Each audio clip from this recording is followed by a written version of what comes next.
Chapter 1. I got pregnant by my sister's fiancé.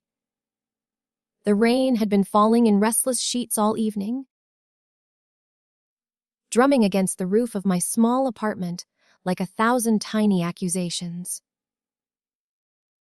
I sat by the window, the dim light of the street lamp outside painting long, trembling shadows across the room. My hands rested on my stomach, but they didn't feel like my own anymore. There was a weight here, a new life I hadn't planned for, and the thought made my chest ache with a mixture of fear and guilt that seemed almost unbearable. It all started innocently, or at least, that's what I kept telling myself. I hadn't meant for him to touch me that night. I hadn't meant to linger so close, to let his hand brush mine, and feel a spark that wasn't supposed to be there. But desires, messy and human, have a way of ignoring logic. And now, months later, the truth was undeniable, etched into my body. A secret that threatened to undo everything I thought I valued about myself. I could still remember the way he had looked at me that night, his eyes soft, almost pleading, as if he too knew the wrongness of what was happening. Jonathan, my sister's fiancé, someone I had laughed with at family dinners, someone whose voice I had heard reading poems to my sister in that warm, confident tone. He was not supposed to be mine. Yet the night had twisted our boundaries until there were none left. I tried to tell myself it had been a mistake, a fleeting lapse in judgment, but mistakes have consequences, and mine were multiplying inside me. Every time I looked at my reflection in the darkened window, I saw more than just my pale face and the circles under my eyes. I saw a fracture, a chasm of shame that no apology could bridge. My sister, Clara, had trusted him. She had trusted me. And now, the secret between us was a living, breathing thing. The first time I noticed I might be pregnant, I had frozen, my hands gripping the bathroom counter, so tightly my knuckles had turned white. The thought seemed impossible, surreal, like staring at a nightmare that had come to life. I thought about calling him, about confessing everything, but fear stopped me cold. What would he say? Would he abandon me? Or worse, would he still love me and then leave her heart broken in a way that I could never repair? I had spent nights awake, my mind spinning, imagining Clara's face when she found out. The very idea made me shiver. I loved her. I loved both of them. But love had become a cruel tormentor, whispering in the dark that sometimes the people we care for most can also be the ones we hurt the most. Jonathan didn't call me after that night. He didn't reach out. And part of me wondered if he had already begun building the armor to pretend it had never happened. But other times, when I closed my eyes, I could feel the memory of him so vividly that it made my skin tingle. The way he had held me, the quiet intensity of his voice, the fleeting look of vulnerability that vanished the moment he realized I had seen it. Those moments now haunted me, twisting into guilt every time I remembered them. I kept the pregnancy a secret, hiding it beneath loose clothes and long sleeves. Friends asked if I was feeling well, and I smiled weakly, muttering excuses that felt hollow even to my own ears. Every doctor's appointment was a battlefield of composure, my hands trembling as I listened to the tiny heartbeat inside me. Each beat was a cruel reminder. This child was innocent, untainted by our mistakes.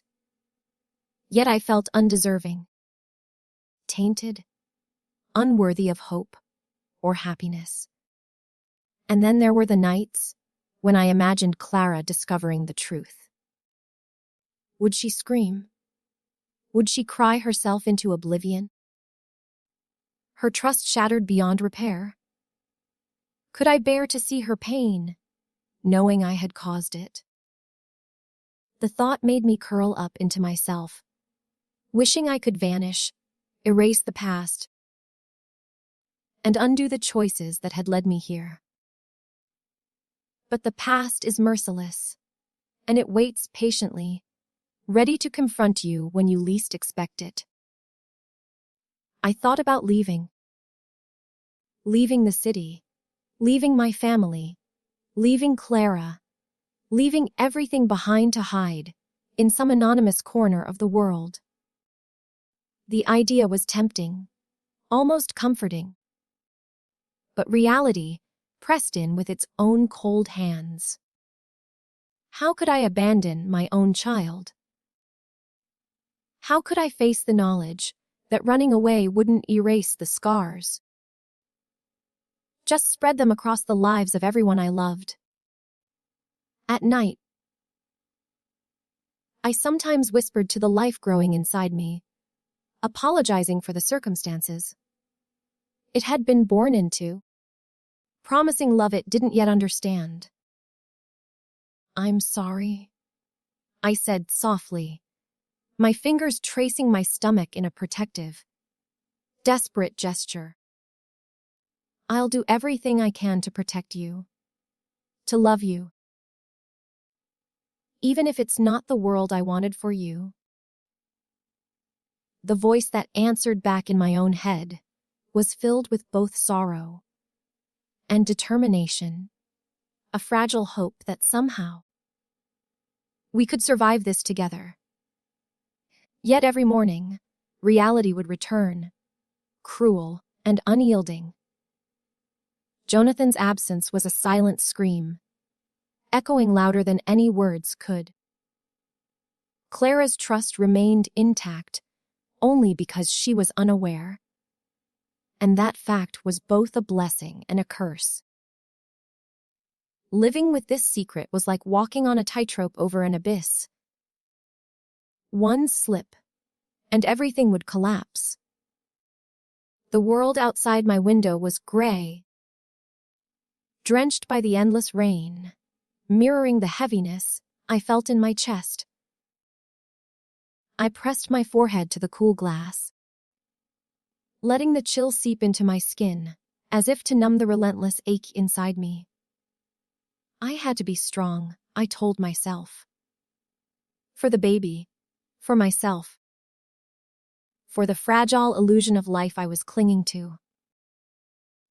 But the truth was, every fiber of me was breaking, and no amount of resolve could stitch together the pieces of a heart torn between love, betrayal, and unbearable guilt.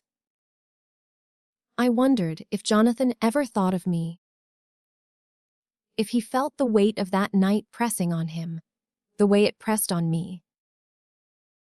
Did he remember my voice, my trembling, the helpless look in my eyes, as I had begged him silently to stop, to undo what was done? Or had he already buried it, hiding behind his carefully constructed future with my sister, pretending that nothing had happened? The thought made bile rise in my throat. How could life be so cruel, so indifferent, so incapable of offering solace to those who needed it most? And yet, despite everything, a stubborn flicker of something tender remained. Love, perhaps, or hope, or a fragile desire for redemption. I didn't know if it was enough, didn't know if it could survive the storm I had unleashed. But I clung to it, as one clings to a candle in the dark, knowing that without it, I would be swallowed entirely by despair. The rain continued to fall, relentless, as if echoing the tears I refused to shed. Outside, the city moved on, unaware of the small, terrible secrets that shaped the lives of those within it. I closed my eyes and let the sound fill me, a lullaby and a warning all at once, reminding me that there was no turning back, only forward, into an uncertain future that demanded courage. I wasn't sure I possessed. I didn't know how to tell Clara. I didn't know if Jonathan would ever face the truth. I didn't know if I could face myself. But deep down, in the quietest corners of my mind, a voice whispered, insistent and fragile, "You are not alone. You must survive this. For the child, for the love you still hold, for the hope that somehow, some way, hearts broken beyond measure can still find a way to heal." And with that thought, I drew a shaky breath, pressing my hand once more to my stomach, feeling the life within me stir. A tiny, innocent heartbeat that refused to surrender to the shadows. I did not yet know what the future would bring, but I knew one thing: this child, this living proof of forbidden desire and human frailty, deserved every ounce of strength I could muster. And so I waited, the rain outside and the storm inside me, merging into a silence that was both terrifying and necessary. The first quiet step into a life that could never be the same again. The days blurred into one another, a monotonous rhythm of work, prenatal appointments, and the constant, gnawing anxiety that clung to me like a second skin. Every morning, I stared at my reflection in the mirror, tracing the subtle curve of my growing belly, trying to reconcile the woman I saw with the choices I had made. I remembered Jonathan's face, the way his eyes had searched mine that night, and I wondered if he even thought about me now, or if I had already faded from his memory, replaced by the bright, oblivious smile of my sister. Clara's laughter still echoed through my apartment whenever I visited, carrying with it a warmth that made my chest tighten painfully. I wanted to warn her, to spill the truth in a moment of courage and destruction all at once. But every time I opened my mouth, the words lodged in my throat, heavy and jagged, threatening to choke me. She didn't deserve this. She didn't deserve the betrayal that my heart carried like a wound that refused to heal. Sometimes, I imagined leaving, walking out into the night, disappearing into some nameless town where no one knew my name. No one knew the secret I carried. I pictured the relief of starting fresh, unburdened, and yet, even in these fantasies, a bitter ache lingered. I could not abandon the child, not now. Not when it was already a part of me, already dependent on me, already innocent in a world that had already become cruel enough. Jonathan had called once, briefly, a month ago. His voice had been careful, measured, almost polite. And for a fleeting moment, I had allowed myself to hope. Maybe he had returned to face what had happened. Maybe he had felt the weight of our actions, pressing on his conscience. But the conversation had ended without apology, without acknowledgement. And when I hung up, the emptiness in my chest felt like a physical blow. The silence that followed was heavier than any words could have been. I avoided family gatherings, excusing myself with work or fatigue. Careful not to reveal the growing secret I carried beneath my clothes. But the loneliness pressed in from all sides. My friends didn't notice. Or if they did, they didn't ask questions. Perhaps they thought I was simply exhausted. Or perhaps they, too, had learned that some pain was too cumbersome to bear for anyone but the one suffering it. And so I suffered in silence. A small, crumpled figure hiding in the shadows of her own life. At night, when the apartment was dark and quiet, I spoke to the child inside me, whispering apologies and promises in the same breath. "I'm sorry," I would say, my voice barely audible over the hum of the radiator. "I wish things were different. I wish I could change the past. But I will protect you. I will love you, even when the world seems cruel and unforgiving." And sometimes, I swore I felt a small shift. A flutter that was almost like acknowledgement. A tiny reassurance that we were in this together, bound by something deeper than shame or fear. The day I found out that Jonathan and Clara had set a date for the wedding, my world tilted violently. I had known it was coming, of course. But knowing is never the same as hearing. My chest constricted, a fist of panic and grief curling tightly around my ribs. How could they move forward as if nothing had happened? As if the delicate line we had crossed did not exist? The thought of my sister smiling, planning a future with the man who had touched me in the shadows made bile rise in my throat. I wanted to run, to scream, to confess everything in a moment of reckless honesty. But fear, that familiar, suffocating fear, held me still. I imagined the devastation in Clara's eyes, the way her trust would shatter, like glass in the impact of our truth.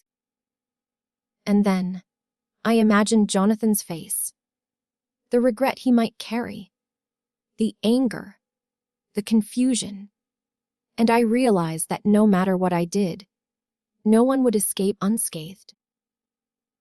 The weight of responsibility pressed down, heavier than the growing belly that reminded me every day of the secret I could never reveal. At night, I sometimes dreamt of him. Not my sister, not Jonathan as he was to the world, but Jonathan as he had been to me in that forbidden moment. In dreams, he was soft, gentle, remorseful, and I was free to let my desires surface without judgment. But the morning always came cruelly, and the dreams dissolved into sunlight, leaving me hollow, aching, and unbearably alone. I began to write letters, pouring my heart onto paper I never intended to send. I wrote to Jonathan, telling him the truth as best I could without speaking aloud. I wrote to Clara, confessing my shame in private. imagining a conversation that would never happen. And I wrote to the child growing inside me, documenting the confusion, the sorrow, and the small, stubborn flame of hope I clung to. Writing became a lifeline, a fragile way to release the storm inside, without destroying everything around me. One evening, I returned from the doctor to find a small envelope slipped under my door. My hands shook as I picked it up, recognizing Jonathan's handwriting immediately. Inside, there was a single sheet of paper, folded neatly. I unfolded it with trembling fingers, and my eyes scanned the words that seemed so careful, so deliberate. I don't know how to begin. I can't undo what happened, and I can't erase the consequences. But I think about you constantly. I feel the weight of my choices, the silence of my cowardice. I don't want to hurt Clara, yet I cannot forget. I do not know what comes next, but I needed you to know that you are not alone. Jay, my heart pounded, a mixture of fear, longing, and something dangerously close to hope. The note did not solve anything, did not promise absolution or clarity. But it reminded me that I was not invisible, that someone else, flawed and human like me, felt the same ache, the same unbearable tension of secrets and guilt. And yet, even with this small thread of connection, the future remained uncertain, terrifyingly so. The wedding drew closer, the life inside me continued to grow, and I was caught in a delicate balance of fear and resolve. I could not undo the past. I could not erase what had happened. But I could survive it. Somehow. For the child, for myself, for the fragile flicker of love that refused to die. I pressed the note to my chest, letting the words sink into my skin, feeling a small, quiet resolve taking root. The storm was far from over, but for the first time in months, I felt a fragile pulse of determination. I would face whatever came next. I would endure the consequences, carry the weight of my choices, and protect the tiny life that had become my anchor. The rain outside had stopped, leaving the city drenched and glistening, washed clean, yet still heavy with memories of the storm. I stepped to the window, looking at the world with new, cautious eyes. Tomorrow, everything could fall apart. Tomorrow, secrets could explode into truth. But tonight, I clung to the fragile, beating heart within me, and I whispered again, softly, insistently, "We will survive. Somehow, we will survive."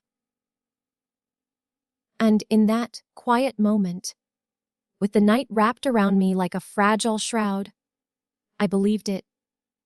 Just enough to keep going. Just enough to face the impossible. Just enough to hold on to hope amidst the ruin. The weeks that followed were a haze of preparation and pretense. Clara's wedding plans unfolded like a cruel parody of happiness. Right in front of me, each invitation, each call, each excited laugh, stabbing through my chest like shards of glass. I attended the dress fittings with her, smiled at the color swatches she loved, and nodded at the seating arrangements. All the while my stomach ached with a secret that could never surface. "I'm so glad you're here," from her lips felt like a condemnation, a reminder of the innocence she carried and the deceit I harbored. Jonathan was present too. Calm, charming, the future groom in the world's eyes.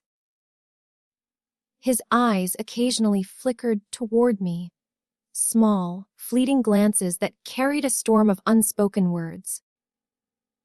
I could read in them the tension, the guilt, the desire restrained by impossible circumstances. And yet, he remained silent in the face of everything, as though any confession might shatter the delicate illusion that Clara still held, a truth neither of us dared voice aloud.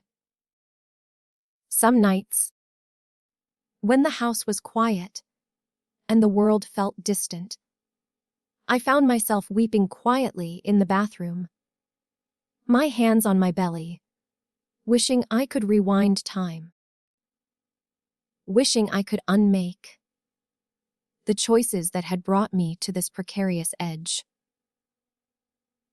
I whispered apologies to my child, my voice breaking under the weight of my shame. "I'm sorry," I said. "I didn't mean for any of this to happen. I didn't mean to hurt anyone. But I promise, I will keep you safe. I will keep you loved, even if the world has turned against us." The child moved sometimes in response to my touch, little kicks that reminded me of the fragile life I was responsible for. Those moments were bittersweet, the innocence of the life inside me, contrasted sharply with the darkness of the secrets that threatened to engulf us. I wanted to believe that love, pure and untainted, could survive even in the shadow of betrayal, but hope felt precarious. A fragile bird perched on a branch that could snap at any moment. I began to notice the small ways Jonathan's behavior changed. There were moments when his charm faltered, when his laughter didn't reach his eyes, when he lingered just a fraction too long in conversations with me, as though seeking forgiveness in silence. Those fleeting instances became both my solace and my torment, a reminder that we were bound together by something neither of us could fully control, something that existed in the fragile liminal space between desire and morality. One evening, after a particularly grueling day of wedding preparations, I found myself alone in the garden behind Clara's house. The sky was bruised with the colors of twilight, and the air carried the scent of wet earth and falling leaves. I pressed my hands to my belly, feeling the small, insistent movements of the child, and for the first time in months, I allowed myself a moment of quiet reflection. What am I going to do? I whispered to the night, my voice trembling. How am I supposed to face this? How can I keep this secret, knowing it will destroy everything if it comes to light? The wind stirred the branches above me, and in the rustling leaves, I imagined the whispers of judgment, of blame, of betrayal that would follow if the truth were ever revealed. I thought about Clara. I remembered her laughter as a child, the way she would curl up beside me in the winter, her small hand clutching mine, her trust absolute and unshakable. And now, that trust was dangling over a precipice, a fragile thread that threatened to snap under the weight of what I carried. The thought made tears well in my eyes, blurring the twilight into a haze of sorrow. Jonathan appeared behind me, silent, his presence both comforting and terrifying. "You shouldn't be out here alone," he said softly, his voice carrying that same tension I had come to recognize, the unspoken words that hovered between us like smoke. I needed a moment. I whispered, turning to face him. I needed to think. He nodded, his eyes dark and troubled. "I think about it every day," he admitted quietly. "Every day, I wonder if I can make this right. If I can protect you, protect everything, without destroying her." The honesty in his words hit me like a physical force. Here he was, the man I had wanted and feared, standing beside me in the twilight, acknowledging the weight of our actions without offering solutions. I wanted to reach for him, to tell him that I needed him, that the child needed him, that the world we had created in secret could not survive without some kind of acknowledgement. But fear, that relentless shadow, held me back. "I don't know if there is a way to make it right," I said softly, pressing my hand to my belly.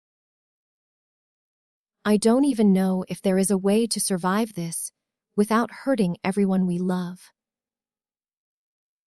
He reached out, his hand brushing against mine, and for a brief moment, the world felt suspended, the chaos of our choices melting into something fragile and tender.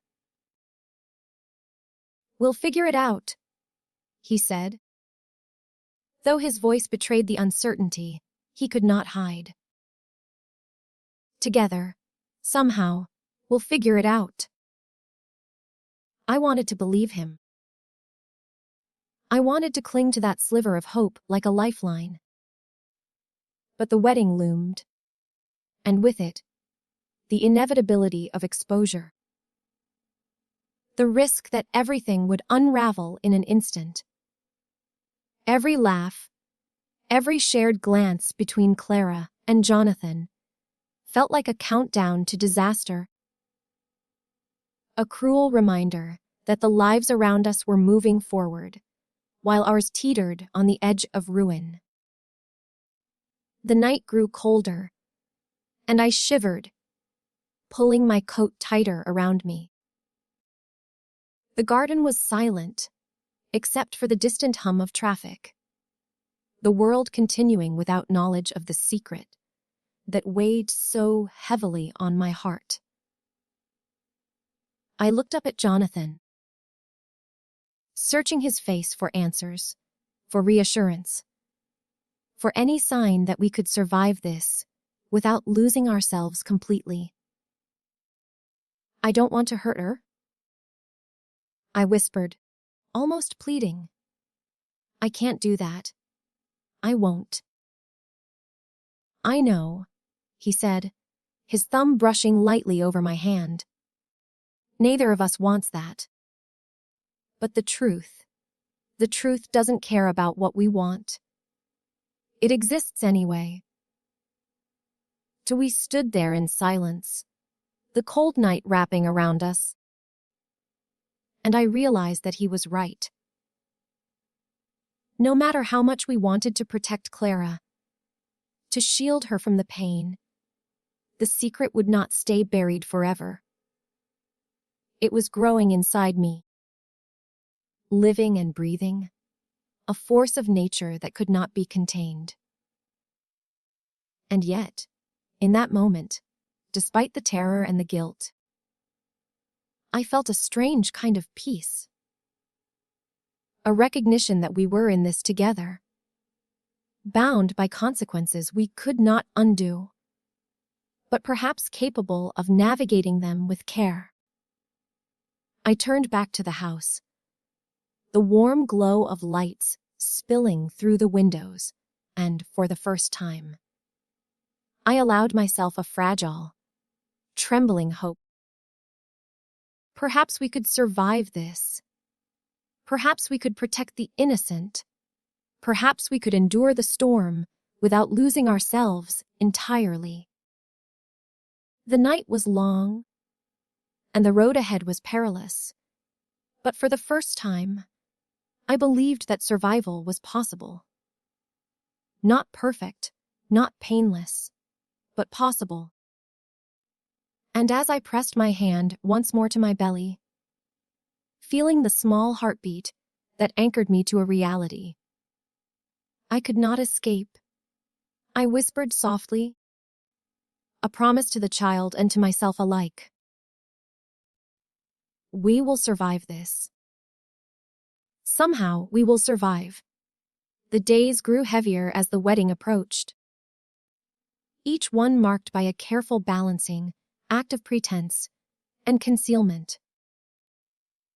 Clara's excitement was contagious, and yet it pierced me like shards of glass, a reminder of the life she imagined. One in which I had no place, and yet one that was irrevocably tied to mine through the secret I carried. Every time she spoke of dresses, of floral arrangements, of the day she had dreamed about for years, I felt the weight of my betrayal pressing down harder, constricting my chest until it was almost impossible to breathe.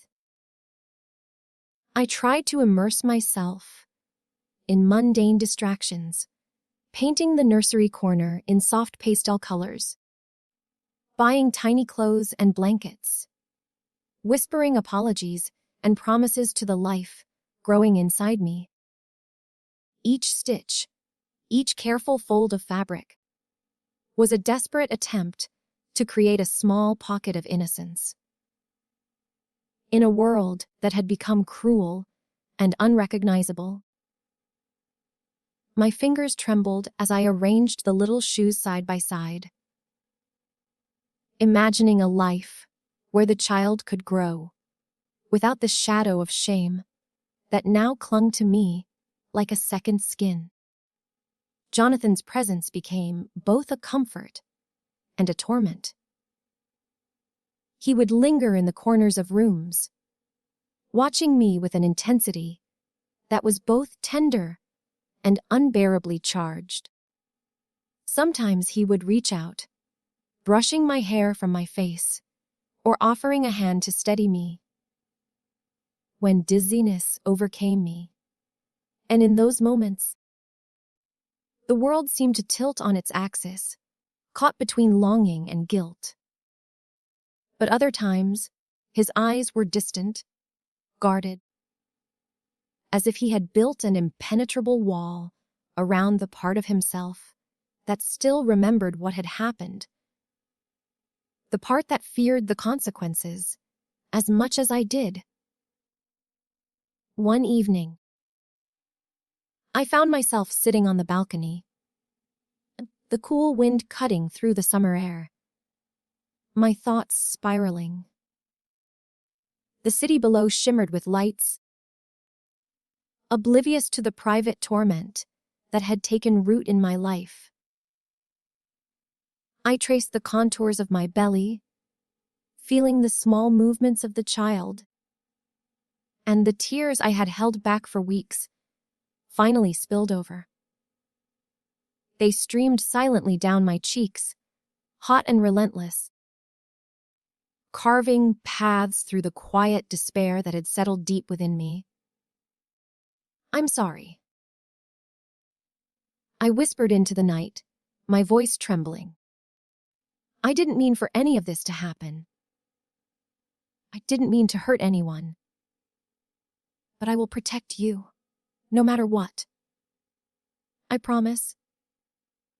A shadow fell across the balcony, and I turned to see Jonathan standing there, his expression unreadable. He said nothing at first, simply watched me, the silence between us dense and heavy with unspoken words. Finally, He spoke, his voice low and strained.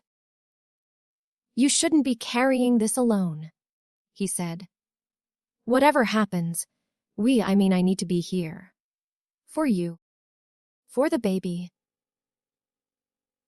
His words were a fragile lifeline, but they were tangled with guilt and fear. A reminder that even his presence could not undo the damage, could not erase the betrayal that loomed over us like a storm cloud ready to break. I wanted to reach for him, to hold on to that small thread of solidarity.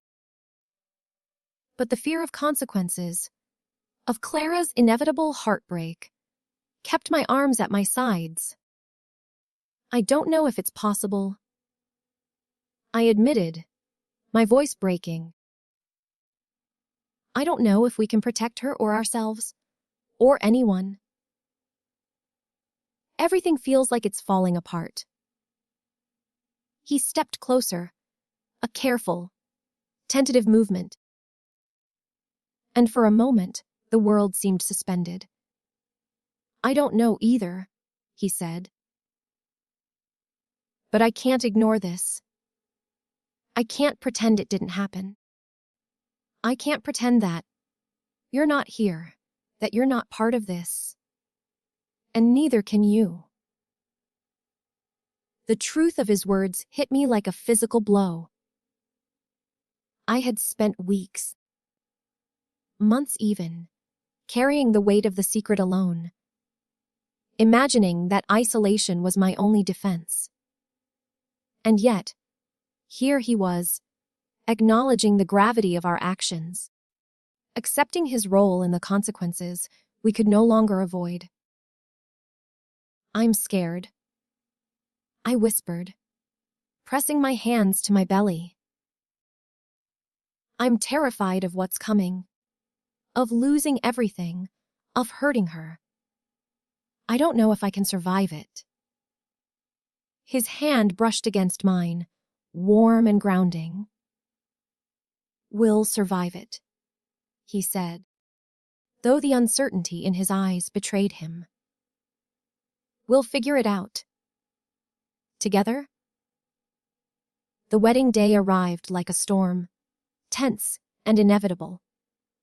I watched from the edges, a silent observer to a world that had once been mine, now slipping irrevocably through my fingers. Clara was radiant, her joy untainted, and the sight tore at me with a raw, relentless ache. I forced a smile, congratulated her, and endured the endless conversations, the laughter, the excitement, all the while carrying the secret that could destroy the fragile tapestry of happiness before me. Jonathan stayed close to me, his presence a constant. Quiet reminder of what had happened, what we had shared, and what we were both trying desperately to contain. His eyes met mine across the crowd, a fleeting connection that carried all the weight of guilt, desire, and unspoken remorse. And in those moments, I felt both the sting of longing and the bitter realization that our choices had consequences that no apology could ever erase. Later, when the night finally fell and the guests had left, I found myself standing alone in the quiet of the empty house.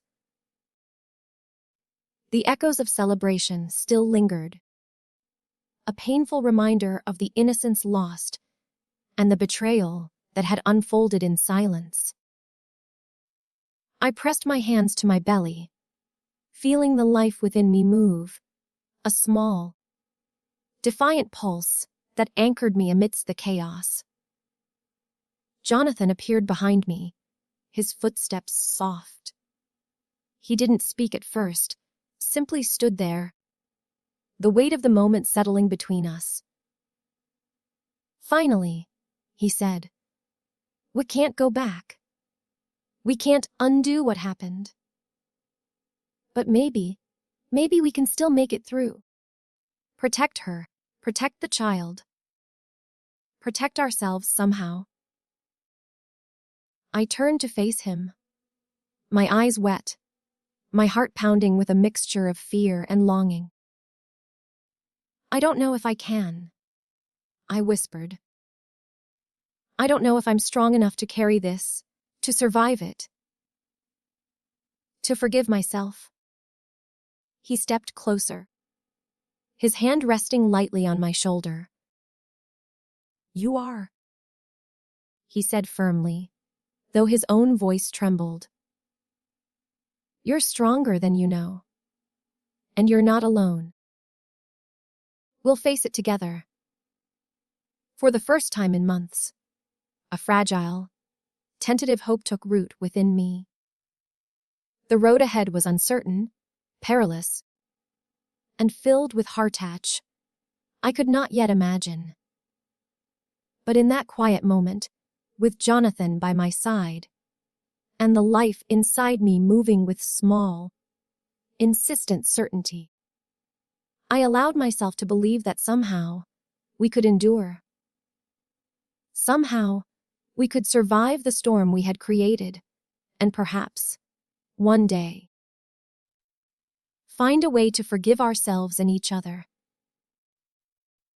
I pressed my hand to my belly once more, whispering a promise to the child, to myself, to the fragile possibility of redemption. We will survive this, I murmured, my voice trembling but determined. No matter what it takes, we will survive. And for the first time in a long while, amidst the ruin and the guilt and the unbearable weight of secrets, I believed it. The weeks after the wedding were a delicate, torturous dance. Life continued as if nothing had happened. But every glance, every shared laugh between Clara and Jonathan reminded me of the impossible truth that simmered beneath the surface. I moved through the days like a shadow, careful to smile, careful to appear whole, careful to hide the secret that had the power to undo everything I loved. Yet, even in my silence, the life growing inside me demanded acknowledgement, demanded protection, demanded a place in a world that felt increasingly hostile. The child's movements became stronger, more insistent, as if asserting its existence in defiance of the chaos surrounding us. At night, I would lie awake, my hand on my belly, feeling the small, powerful life that was both a consequence of our choices and a source of fragile hope. Each movement, each kick, was a reminder that innocence could still exist in a world tainted by betrayal. That love, however complicated, still had a chance to endure. Jonathan remained near. Though he was careful, cautious, the tension between us unspoken but palpable. Sometimes he would brush a stray hair from my face or place a hand gently on my back, and in those moments, the world narrowed to the two of us and the secret we carried. Other times, he would retreat into himself, the weight of guilt and fear pressing him into silence, leaving me to wrestle alone with the storm raging inside. One evening, as I stood in the nursery, arranging the tiny clothes we had bought, Clara entered the room unexpectedly. Her eyes were bright with excitement, her laughter carrying that innocent joy that had always been her shield and her strength. She came closer, curiosity lighting her face. "I love this color," she said, holding up a soft blue onesie. Do you think it's too pale? I smiled, my throat tight, nodding in agreement. It's perfect, I said, my voice steady despite the achy in my chest. Watching her, I felt a crushing wave of guilt.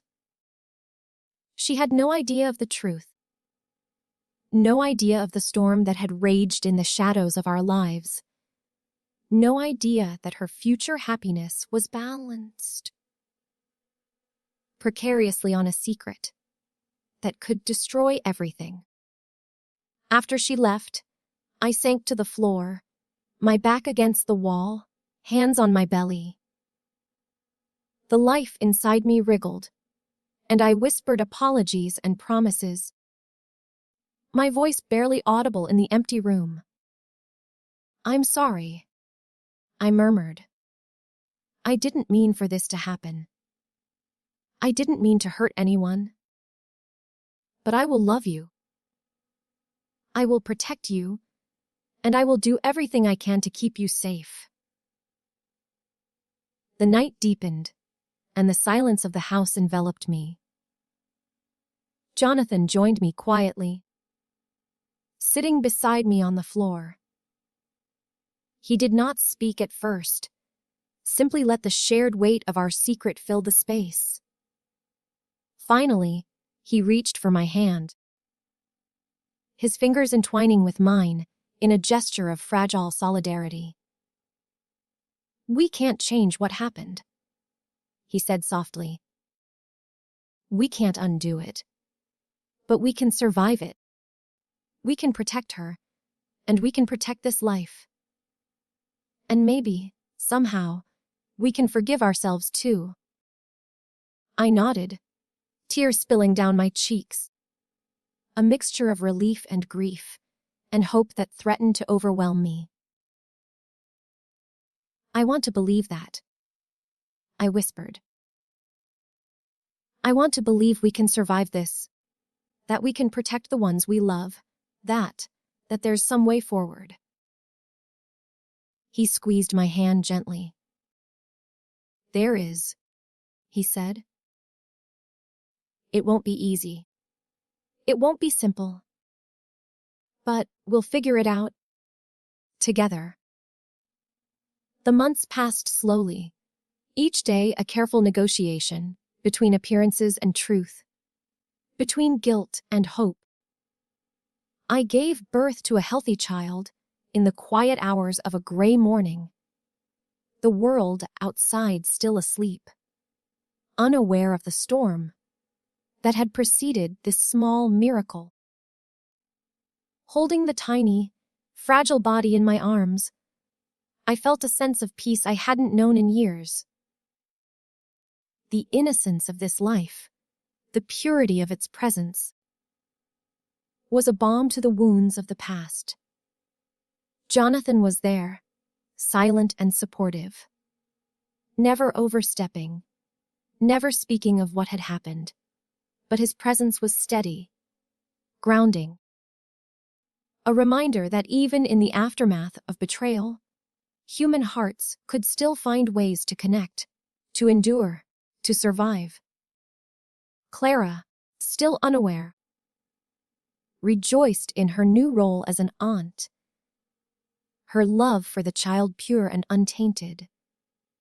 And I realized that some innocence could be preserved, even when the roots of its existence were fraught with pain. Over time, the sharp edges of guilt dulled, not erased, but softened by the rhythm of life and the unwavering presence of the child, who had become our fragile anchor. We learned to navigate the delicate balance between truth and protection, between remorse and love, between what had been done and what could still be nurtured. And though the scars remained, they became a silent testament to the strength it took to survive, to endure, and to care for something beyond oneself. One quiet evening, I sat in the nursery, rocking the child gently, and felt Jonathan's hand rest lightly on my shoulder. We did not speak. Words were unnecessary. The life between us was small and unblemished, was enough to bridge the chasm of guilt and desire that had once seemed insurmountable. In the soft glow of the nightlight, I realized that survival did not mean perfection, did not mean erasing the past. It meant enduring, it meant loving fiercely, and it meant carrying forward, step by tentative step, into a future we had never imagined. And in that moment, as the child slept softly in my arms, I understood something I had long forgotten. Even amidst the ruin, even in the aftermath of betrayal, even when hearts are broken and lives are complicated, life has a way of finding fragile, beautiful redemption. It may be imperfect, shadowed by mistakes, and fraught with sorrow, but it can endure. And so could we. With the gentle rise and fall of the child in my arms, I whispered softly, a final promise to the little life that had changed everything. We survived, and we will keep surviving, no matter what comes next.